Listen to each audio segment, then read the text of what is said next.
आज TNT chemistry world की इस क्लास में हम लोग डिस्कस करने जा रहे हैं एक वैसे टॉपिक पर जो इंक्लूडेड है 11 में, लेकिन ये चीज़ें 10 और 9 क्लास में भी पढ़ाई जाती हैं और काफ़ी उसमें इम्पॉर्टेंट भी है।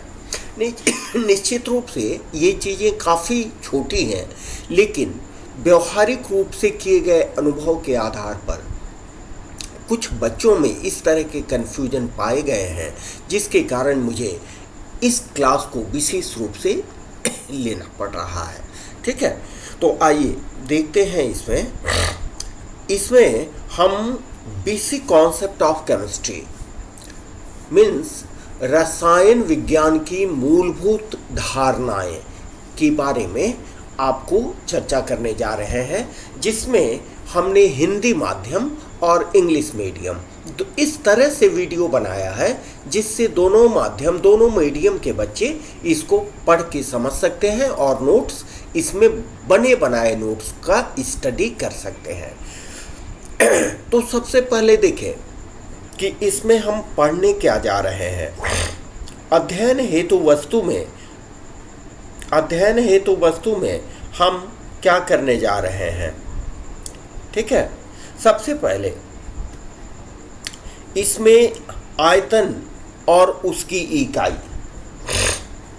हमने बहुत बच्चों को देखा है कि आयतन की इकाई लीटर वो जानते हैं, लेकिन अगर उनसे पूछा जाए कि लीटर आयतन का MKS यूनिट क्या होता है, तो बहुत बच्चों का जवाब होता है कि लीटर।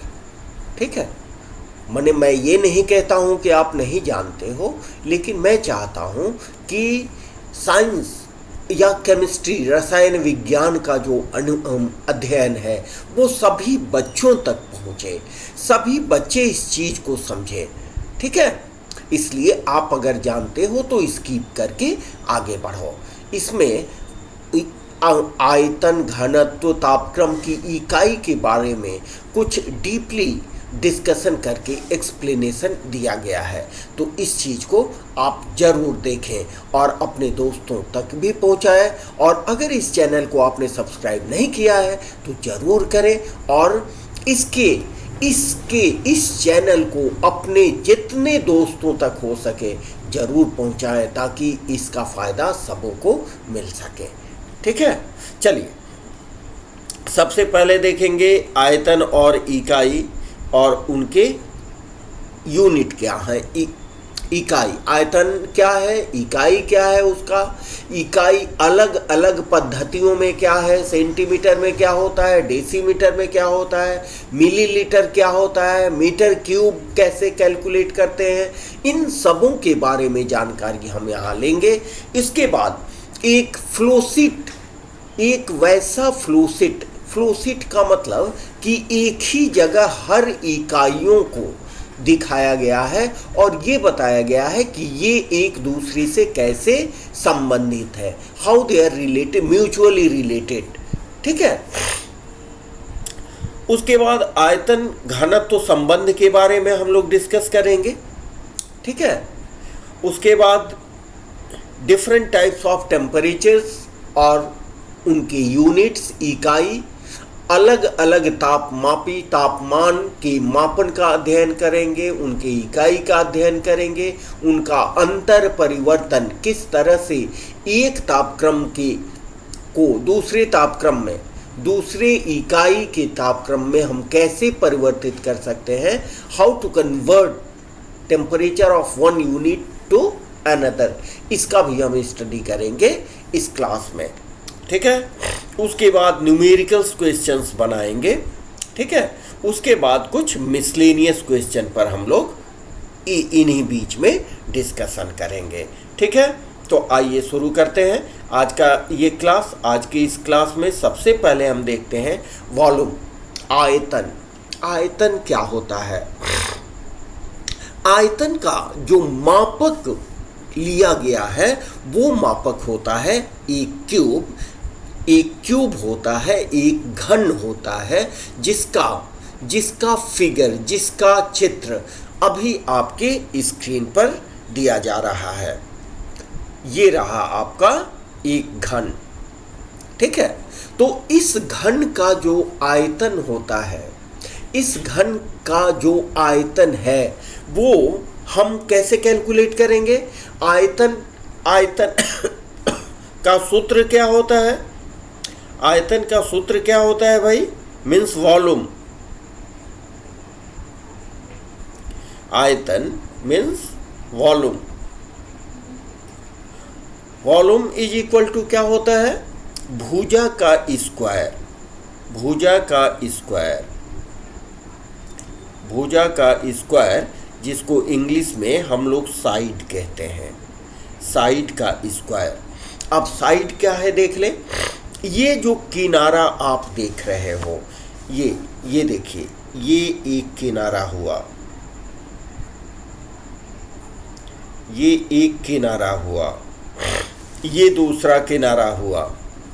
घन के सभी किनारे बराबर होते हैं, आपको इसकी जानकारी है।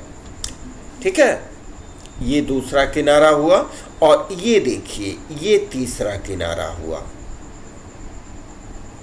ये तीसरा साइड हुआ। समझे? अब हमने यहां क्या किया है कि इस घन के किनारे को माना है 10 सेंटीमीटर। देखें, 10 सेंटीमीटर, 10 सेंटीमीटर माना है, और इस घन को हम 10 पार्ट में, 10 भाग में यहाँ डिवाइड कर दिए हैं। 10 भाग में यहाँ डिवाइड कर दिए हैं। देखिए, ये जो आपके छोटे छोटे टुकड़े दिखाई दे रहे हैं, ये 10 पार्ट्स में इनको हम डिवाइड कर दिए हैं। तो निश्चित रूप से इसका एक भाग देखिए यहाँ दिखाया गया है।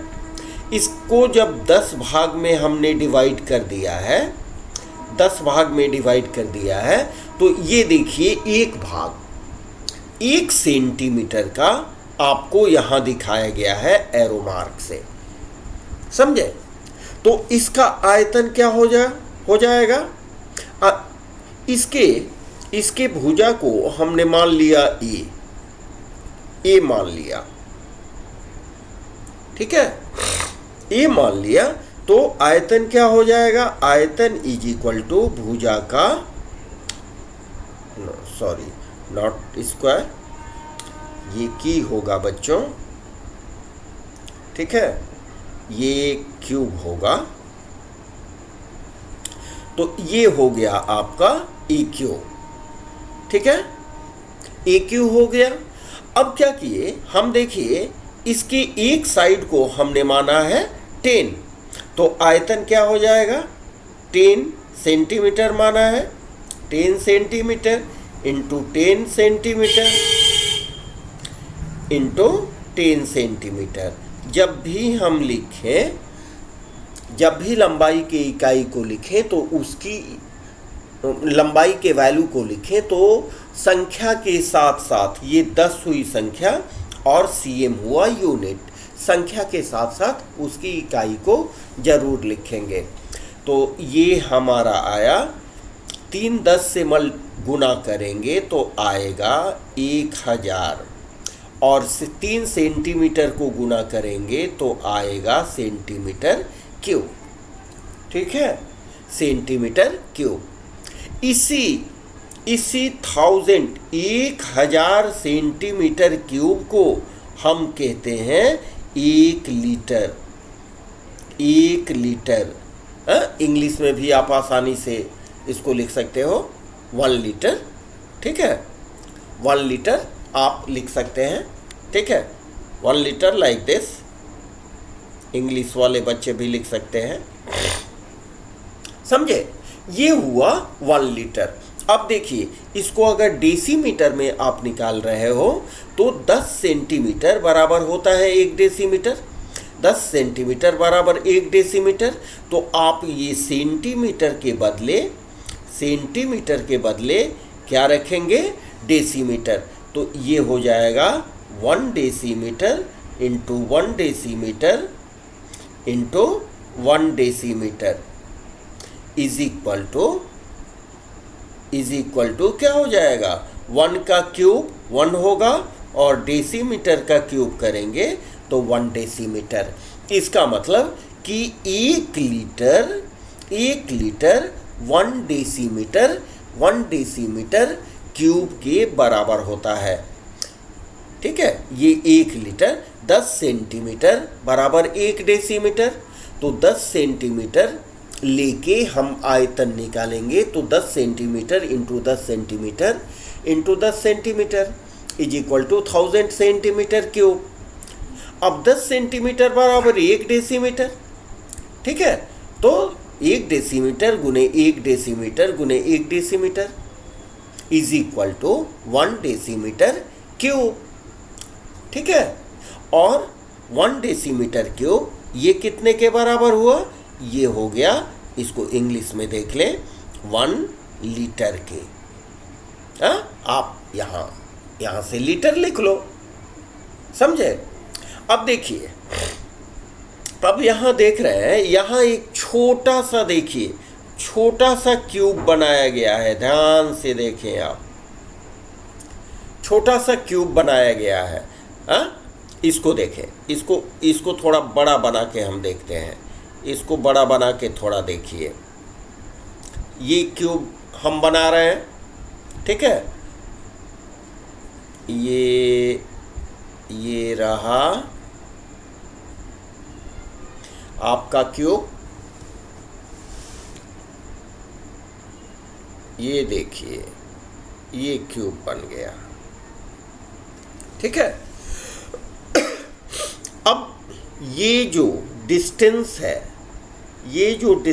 है, बड़े ध्यान से देखें, ये डिस्टेंस है, ये जो दूरी है, इसको यहाँ क्या माना गया है? देखिए 1 सेंटीमीटर।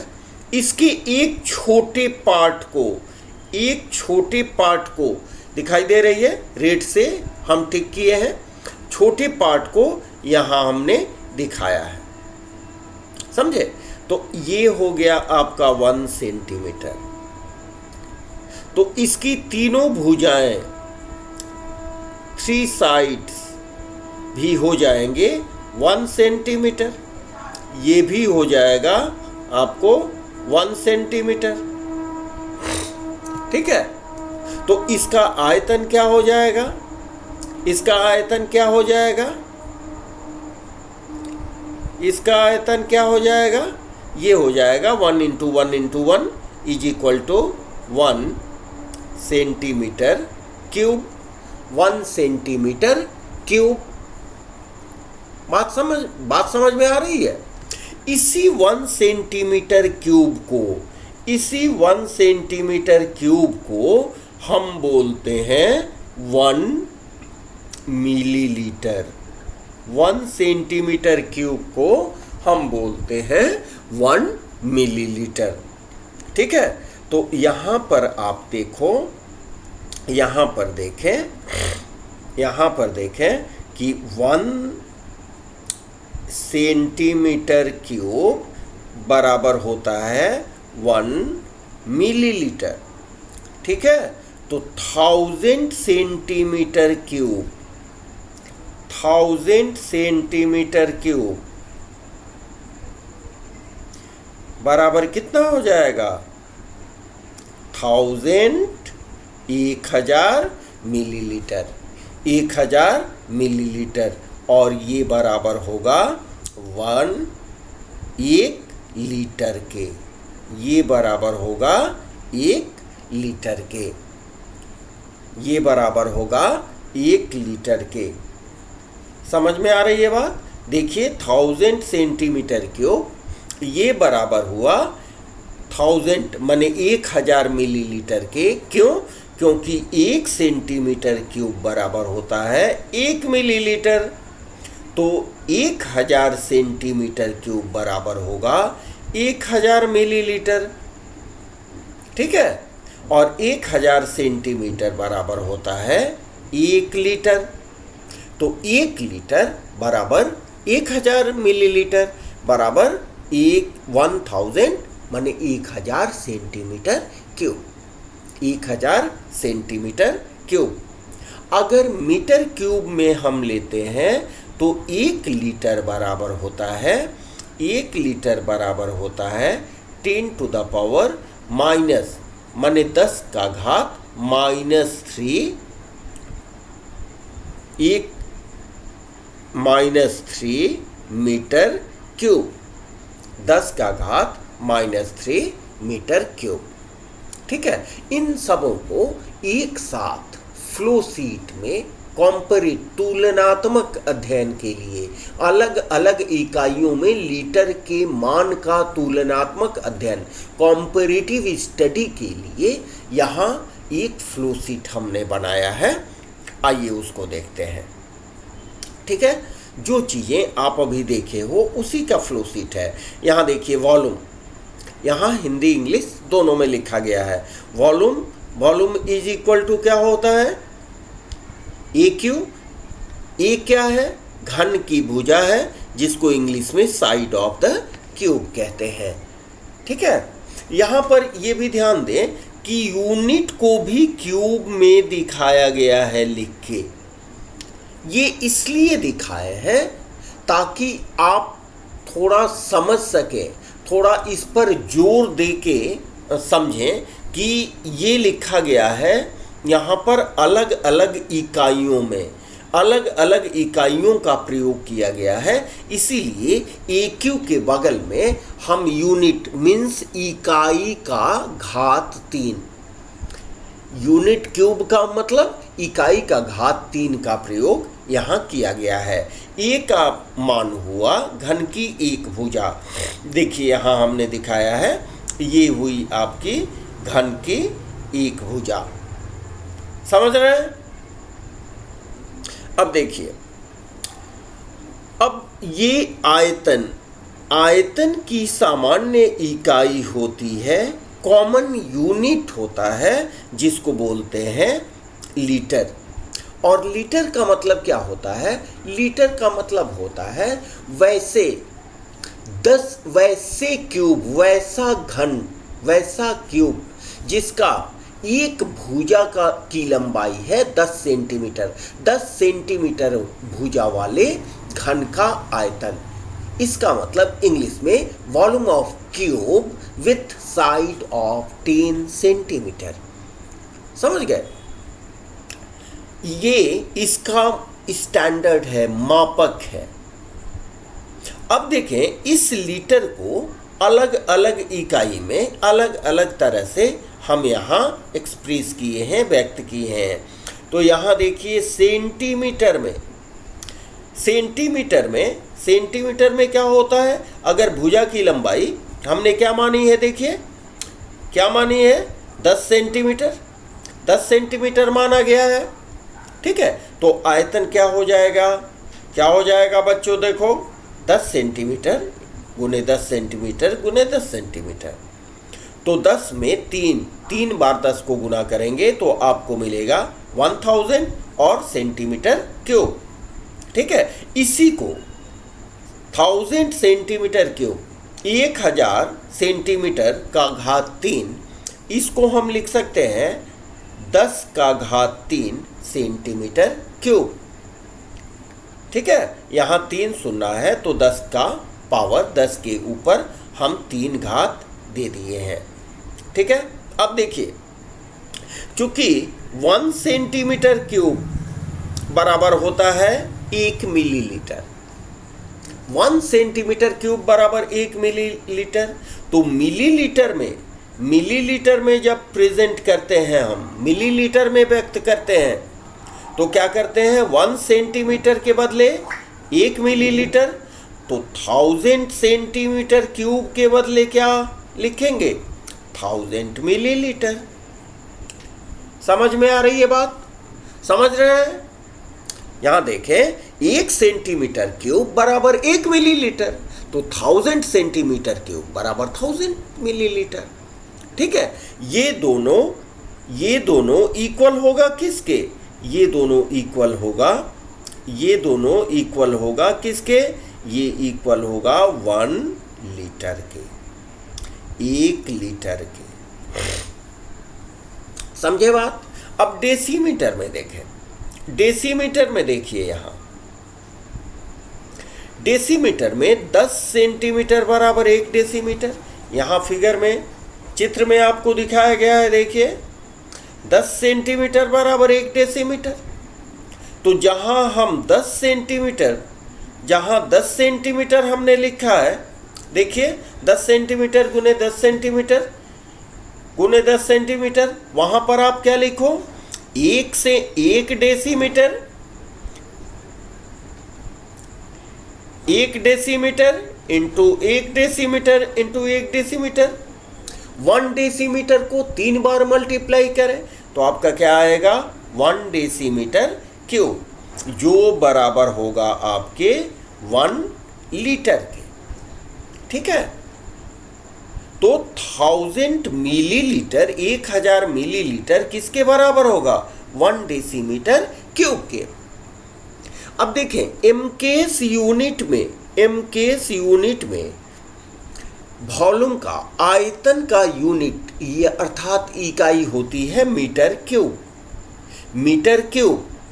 ठीक है, अब यहां ध्यान से समझे, 1 मीटर बराबर होता है 10 सेंटीमीटर, 10 डेसीमीटर। 1 मीटर बराबर 10 डेसीमीटर। अब आपको क्या करना है, यहाँ यूनिट होता है मीटर क्यूब, तो मीटर क्यूब लाने के लिए हमने क्या किया कि मीटर के ऊपर भी क्यूब दे दिया, और जब बाएं साइड में इक्वल टू के बराबर के बाएं साइड को मीटर में हम मीटर में लिख के क्यूब दिए, तो दाहिने साइड को भी मीटर में लिख के हमने क्यूब दे दिया। ठीक है, तो इसका क्या हो गया, इसका हो गया आपको 1 मीटर क्यूब, 1 मीटर क्यूब। और 10 डेसीमीटर क्यूब को हम लिख सकते हैं ना 1 डेसीमीटर क्यूब गुने 10 की पावर 3, 10 की घात 3। देखिए देखिए यहाँ दिखाया गया है 10 की घात 3, यहाँ मल्टीप्लाई है। ठीक है, 1 डेसीमीटर क्यूब गुने गुने, ये गुना है, रेट से इसको कर देते हैं, इंटू, ये इंटू है। ठीक है, गुना 10 की पावर 3। ऐसा क्यों किए, इसलिए किए कि 1 डेसीमीटर क्यूब बराबर होता है 1 लीटर के, तो 1 मीटर क्यूब बराबर हो गया 1 litre into 10 to the power 3। 1 litre गुने 10 का घात 3। समझे, तो 1 मीटर क्यूब कितना के बराबर हो जाएगा, 1 लीटर बराबर 1 मीटर क्यूब बराबर कितना हो जाएगा, ये 10 की घात 3 से आप गुना कर दो। ठीक है, तो हो जाएगा आपको 1000 लीटर, 1000 लीटर, जिसको हम लिखे हैं 10 टू द पावर 3 लीटर, 10 की घात 3 लीटर। तो 1 लीटर बराबर क्या हो जाएगा, 1 लीटर बराबर क्या हो जाएगा, बिल्कुल सिंपल सी बात है। देखिए यहाँ देख लें, देखिए यहाँ पर हो गया आपको 1000 लीटर, 1000 लीटर बराबर क्या हो गया, 1 मीटर क्यूब, 1 मीटर क्यूब। ठीक है, तो 1 लीटर, 1 लीटर क्या हो जाएगा, ये जो 1000 है नीचे जाएगा ना, 1/1000 मीटर क्यूब। इसको हम लिख सकते हैं, 3 शून्य है तो लिख सकते हैं 10 की घात -3 मीटर क्यूब। समझे, यही देखिए यहाँ लिखा गया है, 1 लीटर बराबर 10 की घात -3 मीटर क्यूब। मेरे समझ से आपको ये सभी बातें समझ में आ रही है। अब सबों को हमने एक जगह यहाँ मिला दिया है। 1 लीटर बराबर होता है, सेंटीमीटर में अगर लिखें तो 1000 सेंटीमीटर क्यूब। अगर मिलीलीटर में लिखें तो 1000 मिलीलीटर। डेसीमीटर में लिखें तो 1 डेसीमीटर क्यूब।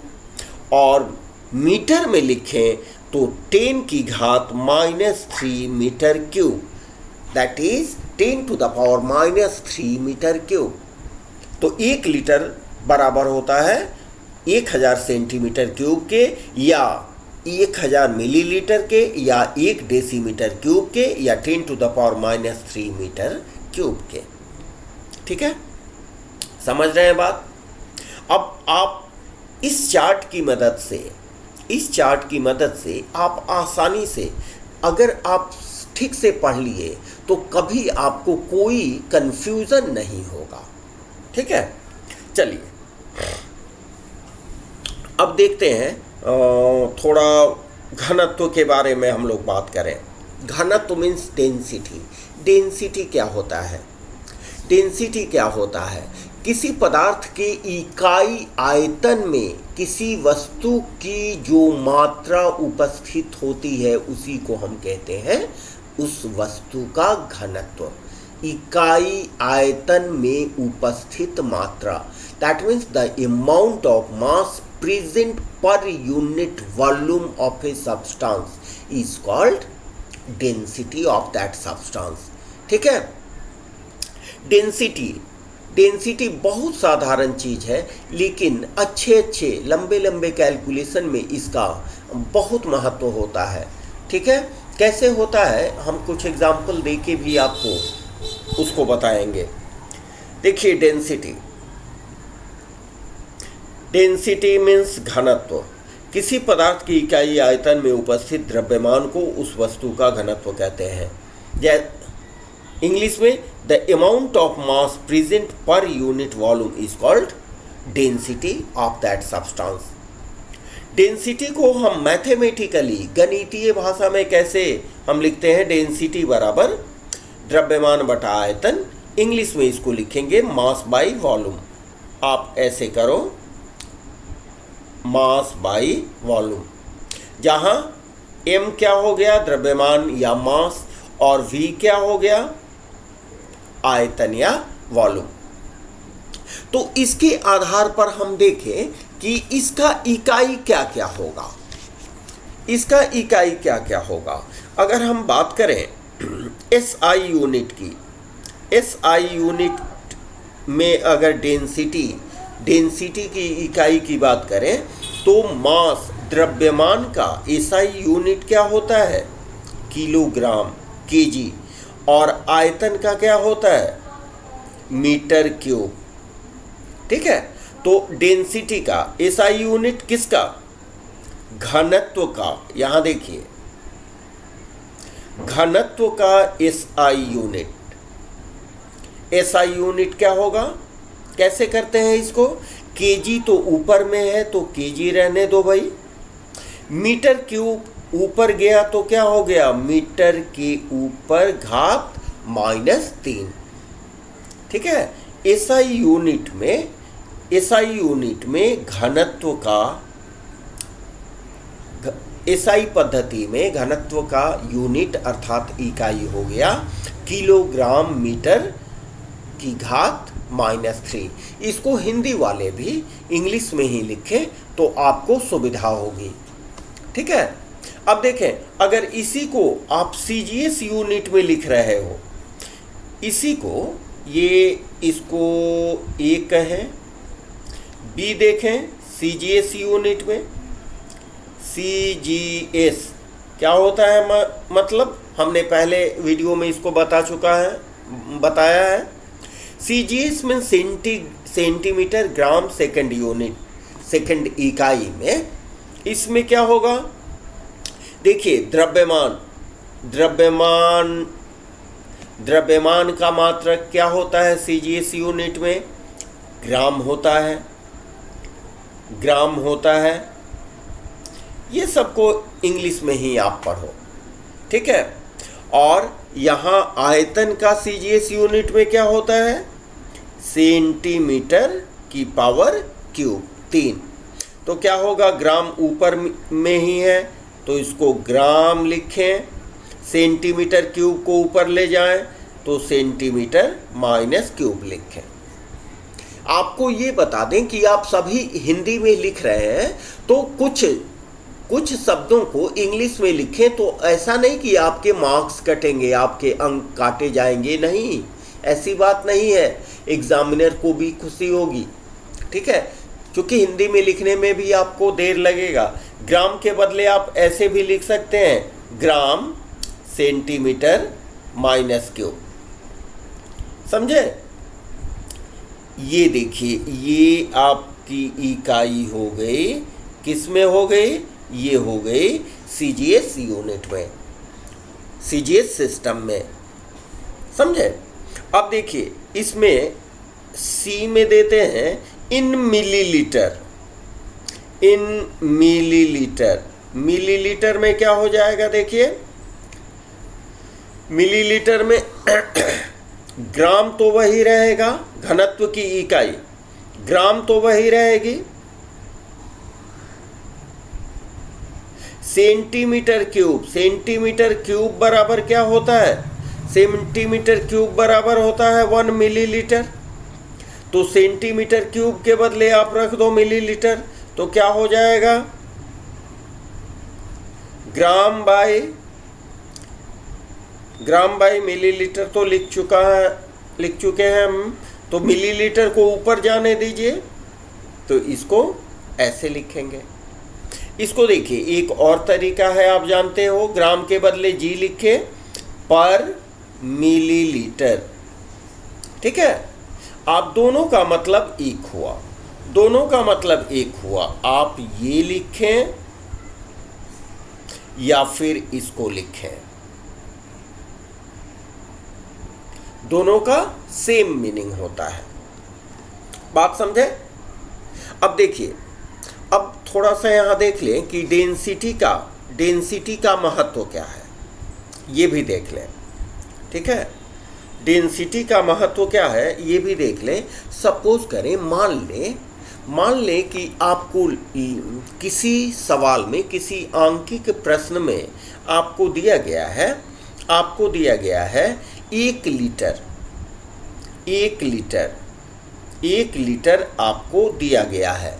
तो आप जानते हो कि 1 लीटर बराबर होता है 1000 मिलीलीटर। 1 लीटर बराबर 1000 मिलीलीटर, समझे। और जहाँ दिया रहेगा, जहाँ आपको न्यूमेरिकल्स दिए रहेंगे, आपको डेंसिटी का वैल्यू भी दिया रहेगा। डेंसिटी मान लो दिया गया है 1 ग्राम पर मिलीलीटर, 1 ग्राम पर मिलीलीटर, जिसको ऐसे भी आप लिख सकते हैं, मिलीलीटर मीन्स ग्राम के नीचे, ठीक है। तो ऐसी स्थिति में यहाँ पर आयतन आपको दिया गया है, क्या दिया गया है, लीटर। लीटर का मतलब क्या हुआ, लीटर का मतलब क्या हुआ कि आयतन दिया गया है। यहाँ पर क्या दिया गया है, आयतन दिया गया है, ठीक है। अब आपको 1000 मिलीलीटर की मात्रा निकालनी है, आयतन को मात्रा में परिवर्तित करना है, तो वहां पर घनत्व आपको काफी मदद करेगा। आप क्या जानते हैं, घनत्व इज इक्वल टू, घनत्व मीन्स डेंसिटी। डेंसिटी बराबर क्या होता है, mass by volume, mass by volume, द्रव्यमान बटा आयतन, ठीक है। डेंसिटी को हम लिख रहे हैं डी। आपको मास निकालना है तो क्या करेंगे, m इज इक्वल टू क्या हो जाएगा, d इंटू भी, माने घनत्व। ये देखिए भी आ जाएगा बाएं साइड में तो गुना हो जाएगा। तो घनत्व आपका कितना दिया गया है, 1 ग्राम पर मिलीलीटर। वॉल्यूम कितना दिया गया है, 1000 मिलीलीटर, 1000 मिलीलीटर। अब यहाँ आप भी समझ रहे हैं शायद कि ये जो मिलीलीटर के ऊपर माइनस है, इसका मतलब कि मिलीलीटर नीचे में है, तो ये मिलीलीटर और ये मिलीलीटर आपको कट जाएगा, क्योंकि मिलीलीटर की घात -1 मीन्स पावर -1, इसका मतलब कि मिलीलीटर नीचे में है। यहाँ पर मिलीलीटर के ऊपर कुछ नहीं है मीन्स घात 1 है, पावर 1 है मीन्स ऊपर में है, तो ये दोनों कट जाएगा। तो आपका आंसर क्या हो जाएगा? 1000 ग्राम। देखिए ग्राम आपको बच गया है, GM माने ग्राम शॉर्ट में लिखे हैं, ठीक है। आप हिंदी में भी लिख सकते हो ग्राम, हिंदी में लिखने में थोड़ा अधिक समय लगेगा, समझे। तो इस फॉर्मूला से अगर आयतन में आयतन का मान दिया गया है तो उसको आप मात्रा में बदल सकते हैं। m क्या हो गया? m हो गया आपको द्रव्यमान, द्रव्यमान या मास, द्रव्यमान या मास, ठीक है। चलिए, तो घनत्व के बारे में हम लोग देख लिए, समझे। अब देखें यहां पर थोड़ा सा तापक्रम के बारे में, ठीक। हम जो टेम्परेचर की माप करते हैं, जो तापक्रम नापते हैं, उसके लिए मुख्य रूप से 3 पैमाना जो कि आपके NCERT बुक में उपलब्ध है, उसका प्रयोग हम करते हैं। 3 पैमाना में एक है आपको फ़ारेनहाइट, दूसरा है सेल्सियस और तीसरा है केल्विन। तो हर पैमाने का, हर तापक्रम मापी माने थर्मामीटर, हर थर्मामीटर के 2 पॉइंट होते हैं, हर थर्मामीटर के 2 पॉइंट होते हैं। कौन कौन पॉइंट होते हैं? एक उच्चतम पॉइंट, एक उच्चतम पॉइंट होता है, एक उच्चतम पॉइंट होता है हाईएस्ट पॉइंट, ठीक है, और एक निम्नतम पॉइंट होता है। थोड़ा सा कभी कभी टेक्निकल मिस्टेक इस सिस्टम में आ जाते हैं, जिसके कारण वैसा हो रहा है, कोई बात नहीं है, वो ठीक हो गया। अब देखिए, एक उच्चतम पॉइंट, तो हर किसी भी कोई भी थर्मामीटर हो, उसका उच्चतम पॉइंट किस चीज़ से निर्धारित करते हैं? Boiling point of water. Boiling point of water का मतलब क्या हुआ? जल के क्वथनांक से। हिंदी में क्या बोलेंगे इसको? जल के क्वथनांक, जल के क्वथनांक माने जल जिस बिंदु पर उबलता है वही थर्मामीटर का हाईएस्ट पॉइंट होता है, और जिस बिंदु पर जमता है, जिसको हिमांक बिंदु कहते हैं, ये हो गया जल का हिमांक बिंदु। हिमांक माने जहाँ पर जमता है, ये सबसे न्यूनतम बिंदु को प्रदर्शित करता है, ठीक है। उसके बाद 2 चीज़ें, इन दोनों के बीच में 2 तापक्रम का हम विशेष अध्ययन करते हैं। पहला होता है मानव शरीर का तापक्रम, ह्यूमन बॉडी टेम्परेचर, देखिए, और दूसरा होता है रूम टेम्परेचर। रूम टेम्परेचर माने साधारण ताप जिसको बोलते हैं। तो ये हो गया शरीर का, मानव शरीर का ताप, मानव शरीर का ताप,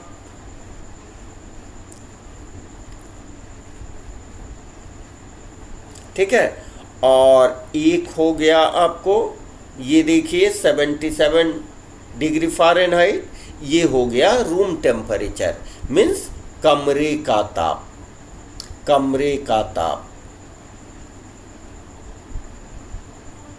ठीक है। तो यहां देख रहे हैं, एक है केल्विन। केल्विन में सबसे कम पॉइंट होता है 273.15 केल्विन, ठीक है। सुविधा के लिए हम लोग जनरली यूज करते हैं 273 केल्विन, समझे। जबकि डिग्री सेंटीग्रेड में सबसे न्यूनतम होता है 0 डिग्री सेंटीग्रेड, जो फ़ारेनहाइट में 32 डिग्री फ़ारेनहाइट के बराबर होता है। जबकि कमरे के ताप की अगर बात करें तो केल्विन में कमरे का ताप होता है 298 केल्विन, जबकि डिग्री सेंटीग्रेड में इसको 25 डिग्री सेंटीग्रेड माना गया है, और फ़ारेनहाइट में ये होता है 77 डिग्री फ़ारेनहाइट। ठीक है। बॉडी टेम्परेचर फ़ारेनहाइट में होता है 98.6 डिग्री फ़ारेनहाइट, जिसको आप जो रहने पर आप कहते हो कि फीवर आने लगा है। अगर इतना तापक्रम हो तब तक फीवर नहीं है, अगर इससे बढ़ता है तो आप कहते हो कि फीवर मीन्स बुखार होने लगा है। अगर डिग्री सेंटीग्रेड में देखें तो ये होता है 37 डिग्री सेंटीग्रेड, और केल्विन में ये 310 केल्विन होता है। हाईएस्ट टेम्परेचर फ़ारेनहाइट का होता है 212 टू 12 डिग्री फ़ारेनहाइट, जबकि डिग्री सेंटीग्रेड का 100 डिग्री सेंटीग्रेड और केल्विन का 373 केल्विन होता है। ठीक है। अब ये आपस में कैसे इनको बदल सकते हैं? देखिए, केल्विन का डिग्री सेंटीग्रेड से केल्विन का बदलना तो बहुत आसान है।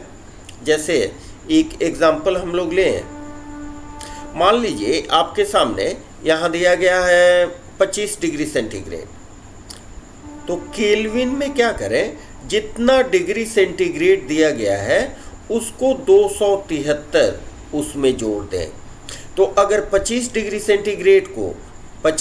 सेंटीग्रेड को आपको केल्विन में कन्वर्ट करना है तो क्या हो जाएगा, 25 plus 273 is equal to 298 kelvin,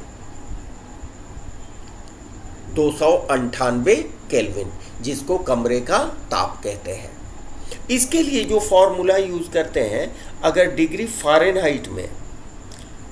Fahrenheit में कन्वर्ट करना है तो इसका फॉर्मूला होता है 9/5 इंटू डिग्री सेंटीग्रेड प्लस 32। समझे? अगर मान लीजिए कि हमारे पास दिया गया है 15 डिग्री सेंटीग्रेड, इसको कन्वर्ट करना है डिग्री फ़ारेनहाइट में, इसको डिग्री फ़ारेनहाइट में कन्वर्ट करना है, तो क्या करेंगे आप? क्या करेंगे, डिग्री सेंटीग्रेड के बदले 15 रख दें। ठीक है, यहाँ देखें, और या इस फॉर्मूला पर डाल दें, degree Fahrenheit is equal to क्या हो जाएगा, 9/5, ठीक है, इंटू डिग्री सेंटीग्रेड यहाँ दिया गया है आपको 15, तो यहाँ 15 प्लस 32, देखिए 5 3 15, ये हो गया 27 प्लस 32, 7 2 9 3 2 5, ठीक है, ये हो जाएगा इतना फ़ारेनहाइट। मीन्स 15 डिग्री सेंटीग्रेड कितने के बराबर हुआ, 59 डिग्री फ़ारेनहाइट के। बात समझे? इसी फॉर्मूला को एक साथ हमने लिख दिया है। ठीक है, उसको भी देखेंगे।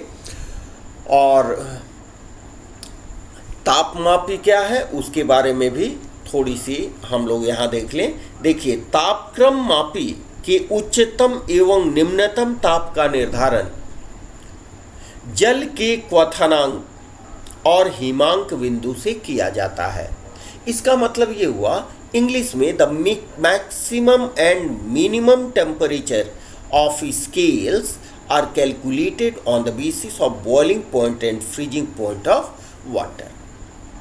ठीक है, जो कि हम ऊपर बता चुके हैं।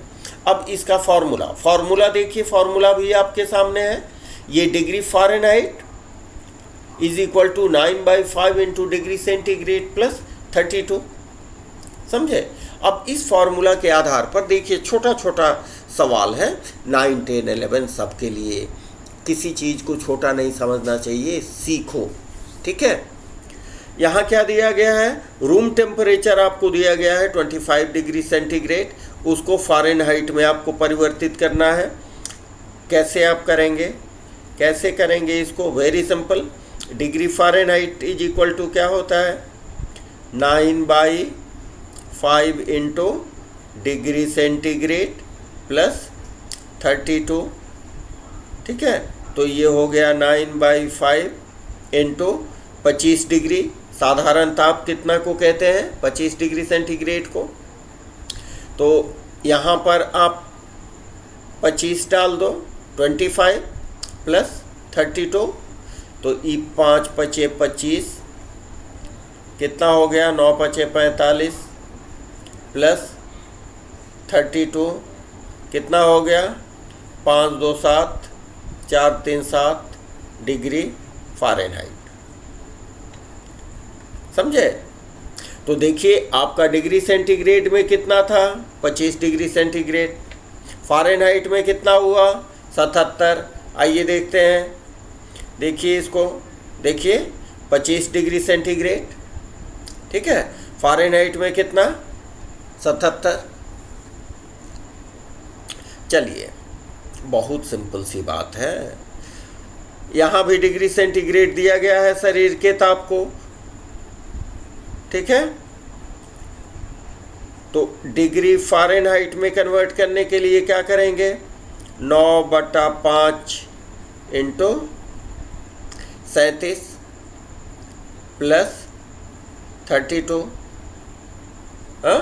इसको मल्टीप्लाई करेंगे, इसको मल्टीप्लाई करेंगे तो देखिए आपका आंसर क्या आएगा, मल्टीप्लाई करने से 98.6। इसको सॉल्व करेंगे तो फाइनली आपका आएगा 98.6 डिग्री फ़ारेनहाइट। ये गुना भाग तो यार कर ही सकते हो आप लोग, ठीक है। आपके लिए ये थोड़ा देखें कि किस तापक्रम पर, कौन वैसा तापक्रम है जिसमें सेल्सियस और फ़ारेनहाइट दोनों का स्केल सेम होता है। तो इसमें क्या करेंगे, देखें बहुत सिंपल सी बात है। कौन सा तापक्रम है जो दोनों स्केल पर सेम होगा, इसका मतलब कि डिग्री सेंटीग्रेड और सेल्सियस और फ़ारेनहाइट दोनों में ये ताप कॉमन होगा, ठीक है। तो इसको लिखो, इंग्लिश वाले लिखेंगे कि सपोज, हम लिखते हैं कि माना कि वह ताप इज इक्वल टू एक्स है, ठीक है। तो ये सेल्सियस में भी है और फ़ारेनहाइट में भी है। तो फॉर्मूला आपको क्या है, फॉर्मूला क्या है, degree Fahrenheit is equal to 9/5 into degree centigrade plus 32। ये जो ताप आपका है सेल्सियस और फ़ारेनहाइट दोनों में सेम है, तो दोनों की जगह पर इसको आप रख दो, तो ये हो जाएगा x is equal to 9/5 into x plus 32। समझ रहे हैं, बहुत सिंपल सी बात है। अब क्या करेंगे आप, यहाँ पर और या कुछ भी लिखो, तो यहाँ पर हो गया x is equal to 9x/5 plus 32। और अब क्या करेंगे, ये 32 को इधर ला दें, ठीक है, और x को इधर, तो 32 को इधर लाए तो क्या हो गया, -32 is equal to 9x/5 minus x. देखिए बहुत निम्न स्तरीय कैलकुलेशन को हम कर रहे हैं, जो कि 4-5 स्टैंडर्ड का है, इसलिए कि आप इस चीज़ को बढ़िया से समझ सकें, समझे। और इसको अब दोनों को आप इस तरफ भी लिख सकते हैं, तो ये क्या हो जाएगा, ये देखिए कुछ नहीं है, 1 है, तो क्या हो जाएगा -32 इज इक्वल टू, ये हो गया 5, 9x माइनस 5x और -32 इज इक्वल टू 4x/5, और ये 5 इधर आ जाएगा, आप लिख सकते हो 4x बराबर -32 इंटू 5 और x 32 पचे 160, ये हो गया -160, ठीक है, और ये 4 नीचे आ गया, तो क्या हो गया, और क्या हो गया, x इज इक्वल टू 4 चौका 16 -40 डिग्री, -40, ये हो गया आपका आंसर। ये -40 ही वो तापक्रम है, समझे, जो फ़ारेनहाइट और डिग्री सेल्सियस में एक ही वैल्यू देता है, ठीक है। तो निश्चित रूप से ये जो क्लास था ये बिल्कुल बेसिक से था, ताकि बायो के वैसे स्टूडेंट जो केमिस्ट्री को विशेष रूप से हार्ड, उनको केमिस्ट्री बहुत सताता है, इसलिए हमने ये सभी बातें आप लोगों को बताई, जो 9, 10, 11 सबों के लिए इम्पॉर्टेंट है, ठीक है। तो हम लोग अब धीरे धीरे कुछ आगे के टॉपिक में डिस्कस करेंगे, तब तक आप लोग अपना स्टडी करते रहें, ठीक है। मिलते हैं नेक्स्ट वीडियो में। Okay, thanks to all.